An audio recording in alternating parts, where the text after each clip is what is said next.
é importante que eu diga com muita franqueza que até os meus 17, 18 anos eu tinha muito preconceito com relação à própria deficiência, né? E aí eu acho que dá para entender um pouco por quê. Primeiro que assim, eu até os meus 40 e poucos anos eu usei aparelho ortopédico.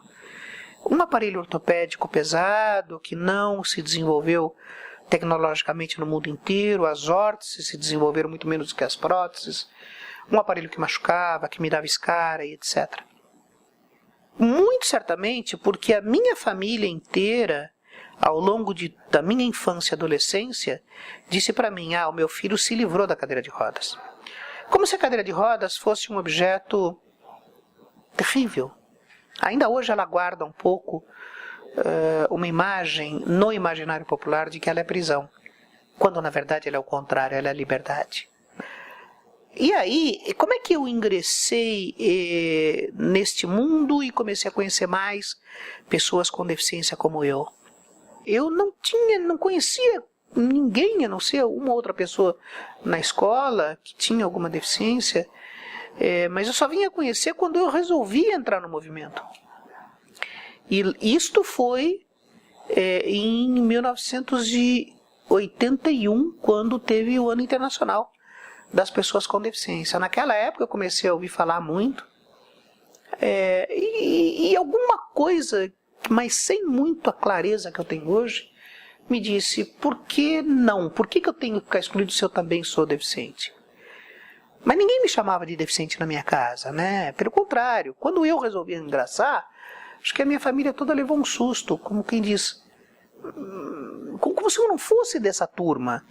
E, obviamente, eu sou desta turma. Eu confesso que a minha primeira impressão, quando eu cheguei e vi numa sala que tinha 50 pessoas, todas deficientes, eu levei um susto. E eu me lembro que eu assisti aquilo me assustou, porque na verdade era quase como se eu estivesse ingressando num mundo de pessoas que têm uma identidade parecida com a minha, né? A deficiência, dentro dessa questão do que passa pelo imaginário popular, social, que passa pelo fato da cadeira ser prisão ou não, ela significa aquilo que você tem a menos. Ou seja, o fato de que você anda de maneira diferente do que eu ando, você tem algo que está constituído e eu tenho algo a menos de você. Este a menos, primeiro que ele acaba se espraiando para outros que pessoas consideram menos, então não anda, não trabalha, não estuda, não namora, não tem filho, não tem família, etc, etc. Como também acaba, de alguma maneira, te diminuindo na sua identidade pessoal. A questão não é assim, você anda de um jeito, eu ando de outro. A Camila, que é surda, ouve de um jeito e nós ouvimos de outro. A Priscila, que é cega, enxerga de um jeito e eu enxergo de outro. A Estela, que tem síndrome de Down, pensa de um jeito e eu penso de outro.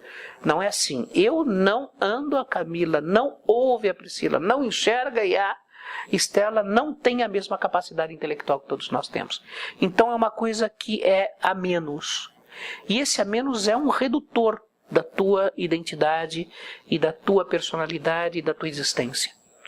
Isto leva àquelas posições de extrema solidariedade piegas e demagógica, né? Porque afinal de contas você não anda e eu preciso de alguma maneira, né, estar junto com você porque, meu Deus, você não anda. Ainda que isso não tenha nenhum cunho religioso, mas é muito a questão de que eu preciso estar com você, porque eu estando com você, de alguma maneira, eu estou solidário ao fato de que você tem algo a menos do que eu.